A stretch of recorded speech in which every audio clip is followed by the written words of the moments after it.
حضرت بس یوں ہی ادھر ذرا تفریح کے لیے چلا آیا تھا۔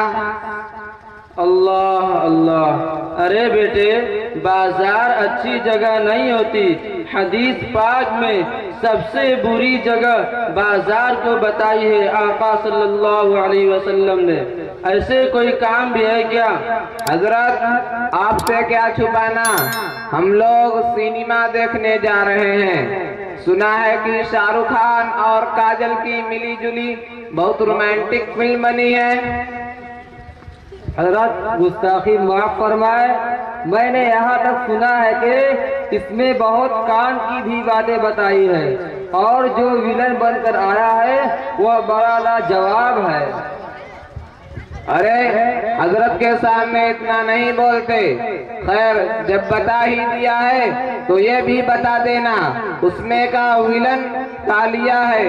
ایمان سے حضرت بڑے غضب کی ایکٹنگ کرتا ہے، پورا ہلا کر رکھ دیتا ہے۔ یہ تم لوگوں کی باتیں بہت افسوس کے قابل ہے، مسلمان ہو کر اس طرح کی بات۔ حضرت ہم نے کون سا جرم کر دیا، سینما ہی تو دیکھنے جا رہے ہیں۔ تمہیں پتا ہے کیا کر رہے ہو؟ ہاں ہاں سب پتا ہے۔ ارے یار یہ لوگ بھی عجیب انسان ہوتے ہیں، ایک پل بھی چین لینے نہیں دیتے۔ سیر سپاٹا گناہ، ٹی وی گناہ، ناچ گناہ، گانا گناہ، سینما گناہ، حد ہو گئی گناہ گناہ گناہ۔ ایسا لگتا ہے اب یہ لوگ کھانا پینا بھی گناہ کہہ دیں گے۔ صحیح، وارے مسلمان کے بچے کتنی اچھی باتیں کرتے ہو، کتنے ادب سے بولتے ہو، ذرا اپنے دین کا بھی خیال کیا ہے؟ ہاں ہاں کیوں نہیں، ہمارے دین میں تو بہت آسانیاں ہیں۔ 5ویں فیل ضرور ہو مگر مجھے ماسٹر صاحب کی بات یاد ہے، انہوں نے ہم لوگوں کو بتلایا تھا کہ حدیث میں آیا ہے الدین یسرون، دین سراپا آسان ہے۔ لیکن دیکھو یار یہ لوگ قید پر قید لگائے جا رہے ہیں۔ کمال ہے، سینما دیکھ لیا تو پتہ نہیں کون سا پہاڑ ٹوٹ گیا ان کے دین پر۔ اصل بات یہ ہے کہ یہ لوگ بہت سطحی ذہن کے ہوتے ہیں، بس ان کو نماز، روزہ اور تسبیح ہلانے کام ہے۔ انہیں کیا خبر سینما کے کتنے فائدے ہیں، ایک سے ایک سائنسی بات ہوتی ہے اور لڑائی جھگڑا کا ایک سے ایک طریقہ بتلایا جاتا ہے، ذہن کھلتا ہے، عقل بڑھتی ہے۔ مگر بس کیا کہوں، چھوڑو جانے دو اس کو۔ تم لوگوں نے چھوڑ دیا مگر میں نہیں چھوڑوں گا، کیونکہ تم کل کے لونڈوں نے ہم لوگوں کو پتہ نہیں کیا کیا کہا ہے۔ سنو اکرم، تمہاری بات کے بکواس ہونے کے لیے صرف اتنا کہہ دینا کافی ہے کہ تم 5ویں فیل ہو۔ تمہیں شرم نہیں آتی ایسی بات کرتے ہوئے؟ اپنے فیل ہونے پر بھی فخر کرتے ہو، اپنے فیل ہونے پر بھی فخر کرتے ہو۔ تمہیں پتا بھی ہے کہ الدین یسرن کی صحیح تشریح کیا ہے؟ کچھ نہیں۔ ارے جیسے تمہارے ماسٹر جاہل ویسے تم جاہل۔ بڑے عقل بڑھانے کی بات کرتے ہو تو بتاؤ کون سا پہاڑ توڑ دیا ہے آج تک، جبکہ سنا ہے کہ اس سے پہلے بھی کئی فلمیں دیکھ چکے ہو۔ یہ بھی بتاؤ کہ کون سی سائنس سیکھ لیے؟ کچھ نہیں۔ ارے میاں انور اور اکرم، یہ سب شیطان کا دھوکہ ہے جس میں مغرب اور یورپ نے تمہیں پھانس رکھا ہے۔ تو کیا حضرت آپ یہ تسلیم نہیں کر سکتے کہ آج ترقی کا زمانہ ہے، زمانہ بدل گیا ہے، دنیا کے رنگ میں رنگ کر ہی جینا پڑے گا، موجودہ وقت بہت زیادہ ایڈوانس ہو گیا۔ میں اس بات کو بالکل یا ہرگز نہیں تسلیم کر سکتا کہ یہ ایڈوانس زمانہ ہے، ترقی کا دور ہے، کیونکہ پہلے آپ کو ترقی کا مفہوم متعین کرنا پڑے گا۔ تو بتاؤ کہ آپ لوگوں کے نزدیک ترقی کا کیا نام ہے؟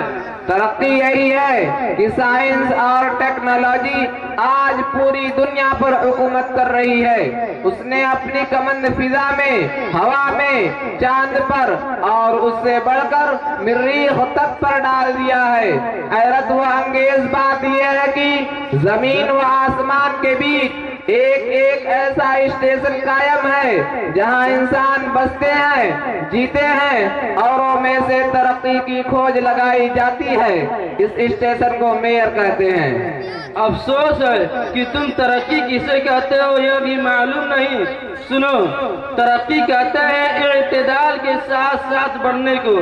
لہذا اگر کسی انسان کی صرف ناک بڑھتی چلی جائے اور 2 میٹر لمبی ہو جائے، یا دانت بڑھنے شروع ہو اور ہاتھیوں کی طرح نظر آئے، یا کان لمبے ہو جائے اور خرگوش کی طرح دکھائی دے، تو کیا اسے ترقی کہو گے؟ یہ تو سراسر عیب ہوگا، اسے ترقی کون کہہ سکتا ہے؟ لیکن میں تو یہ نہیں کہتا، بلکہ سائنس آسمان چھو رہا ہے، میں یہ کہتا ہوں۔ تو سنو، انسانی سائنس محدود ہے۔ آج انسان مریخ تک پہنچا ہے، لیکن خود ہمارے اسلام کے اندر ایک ایسی مثال موجود ہے جو دنیا قیامت تک پیش نہیں کر سکتی۔ وہ واقعہ جناب محمد رسول اللہ صلی اللہ علیہ وسلم کا معراج شریف میں تشریف لے جانا ہے کہ آنے واحد میں شارٹ ٹائم میں آپ نے 2 جہانوں کی سیر کر لی، کہ زمین سے بڑھ کر فضا میں پہنچے، فضا سے بڑھ کر ہوا میں پہنچے، ہوا سے بڑھ کر خلا میں پہنچے، خلا سے بڑھ کر ملا میں پہنچے، ملا سے بڑھ کر سما میں پہنچے، سما سے بڑھ کر منتہا میں پہنچے، جہاں سے جبرائیل نے بھی ساتھ چھوڑ دیا، جس کا ذکر سبحان الذی اسری میں پوری تفصیل کے ساتھ موجود ہے۔ تم ٹیلی فون یا موبائل فون کو دیکھتے ہو، جب ان سب کا ایک رینج ہے، ایک عالم، مگر ہمارا دیکھو، ہم یہاں بیٹھے بیٹھے درود پاک پڑھتے ہیں اور ہمارے نبی صلی اللہ علیہ وسلم تک بلا روک ٹوک پوری تفصیل کے ساتھ سنا جاتا ہے۔ تم ٹیپ ریکارڈ کی بات کرتے ہو تو سنو، خود ہمارے آقا صلی اللہ علیہ وسلم کے زمانے میں کنگری نے کلمہ پڑھا، اس توانا حنانہ بچوں کی طرح بلک بلک کر رونے لگا۔ عرض ہمارے یہاں ساری مثال 1419 برس پہلے ہی موجود ہو چکی ہے۔ تو کیا سینما بری چیز ہے؟ اس میں ہم کون سا گناہ کریں گے؟ صرف بیٹھے تو رہیں گے، اس میں کیا خرابی ہے؟ اس میں دین و دنیا دونوں کی خرابی ہے، اس کا دیکھنا حرام ہے، اس سے بے حیائی بڑھتی ہے۔ یہ بات قرآن سے بھی ثابت ہے اور حدیث سے بھی۔ نیز خود تمہارے آقا نے یورپ والوں کے بھی یہی کہا ہے۔ قرآن میں آیا ہے وَمِنَ النَّاسِ مَن يَشْتَرِي لَهْوَ الْحَدِيثِ لِيُضِلَّ عَن سَبِيلِ اللَّهِ، اور کچھ لوگ وہ ہیں جو لہو حدیث خریدتے ہیں تاکہ لوگوں کو اللہ تعالیٰ کے راستہ سے گمراہ کر دیں۔ اس میں لہو حدیث کی تفسیر بڑے بڑے علماء، مثلا علی میاں ندوی، قاضی مجاہد الاسلام قاسمی، مولانا یوسف الودھیانوی، امام راغب صاحبان نے TV, video, tape record اور سینما گانا سے کیا ہے۔ سینما دیکھنے سے حدیث میں نامحرم کی تصویر دیکھنا حرام ہے جو سینما میں ہوتا ہے۔ سینما دیکھنے سے آنکھ کا زنا، کان کا زنا، دل کا زنا ہوتا ہے۔ ایک امریکی رسالہ موجودہ دور میں سینما وغیرہ کی بے حیائیوں کا تبصرہ کرتے ہوئے لکھتا ہے 3 شیطانی قوتیں ہیں جن کی تصدیق آج ہماری دنیا پر چھائی گئی، اور تینوں ایک جہنم تیار کرنے میں مصروف ہے۔ نمبر 1 فحش لٹریچر جو تم لوگ اسکول کالجوں میں پڑھتے ہو۔ نمبر 2 متحرک تصویریں جو شہوانی محبت کے جذبات کو نہ صرف بھڑکاتی ہے بلکہ عملی سبق بھی دیتی ہے۔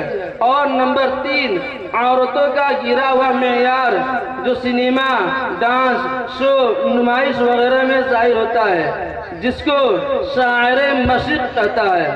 سکھائے ہیں محبت کے عجب انداز مغرب نے، سکھائے ہیں محبت کے عجب انداز مغرب نے، حیا سر پیٹتی ہے، عصمتیں فریاد کرتی ہے۔ حضرات تو ہر بات تو بڑی بڑھیا با، مگر ہمارے جی چاہتا ایک بار اور دیکھ لیں جیسن کہا۔